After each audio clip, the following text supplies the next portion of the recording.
ప్రతి అక్షరం ప్రజల పక్షం. HR9 న్యూస్ టీవీకి స్వాగతం, సుస్వాగతం.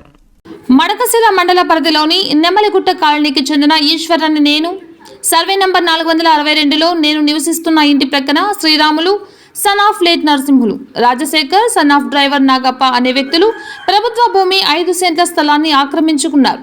ఆక్రమించుకోవడమే కాక తన కుటుంబంలో ఎవరు చనిపోయినా కూడా ఆక్రమించిన ప్రభుత్వ భూమిలో పూడ్చిపెట్టి సమాధులు కడుతూ చుట్టుప్రక్కల ఉన్న నివాస ప్రజలకు భయభ్రాంతులకు గురి చేస్తున్నారు. ఈ విషయమై ఉన్నతాధికారులకు పలుమార్లు విన్నవించుకున్నా కూడా ఎవరూ స్పందించకపోవడంతో సోమవారం ప్రజల పరిష్కార వేదిక, పుట్టపర్తి కలెక్టర్ కార్యాలయం మరియు SP కార్యాలయంలో అర్జీలు ఇచ్చానని ఆయన తెలిపారు.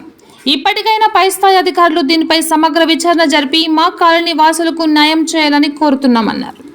సత్సాయి జిల్లా మడకశిర పట్టణం మదిగిరి రోడ్ నెమ్మలిగుట్లో ఉన్నటువంటి నా పేరు K. ఈశ్వరప్ప.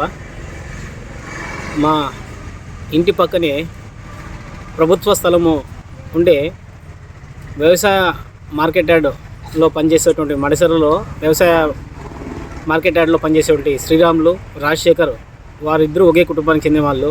వ్యవసాయ మార్కెట్లో పనిచేస్తూ మా పక్కనే ఉన్నటువంటి ప్రభుత్వ స్థలాన్ని ఆక్రమించుకోవడమే కాకుండా వాళ్ళ ఇంట్లో ఎవరు చనిపోయినా అక్కడే పూడుస్తున్నారు. ఆల్రెడీ వాళ్ళ శ్రీరాముల తండ్రి చనిపోతే అక్కడ పూడ్చారు.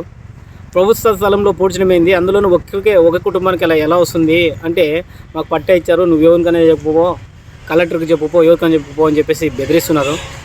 ఆల్రెడీ ఒకసారి ఉగాది పండుగ రోజు 2024 ఏప్రిల్ 9 ఉగాది పండుగ రోజే నన్ను నా భార్యను దౌర్జన్యంగా వచ్చి కొట్టారు.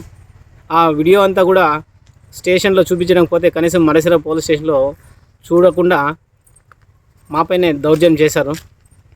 కేసు పెట్టమంటే కేసు పెట్టలేదు. రాజీ చేయించడానికే ప్రయత్నం చేస్తున్నారు తప్ప మాకు న్యాయం జరగడం లేదు.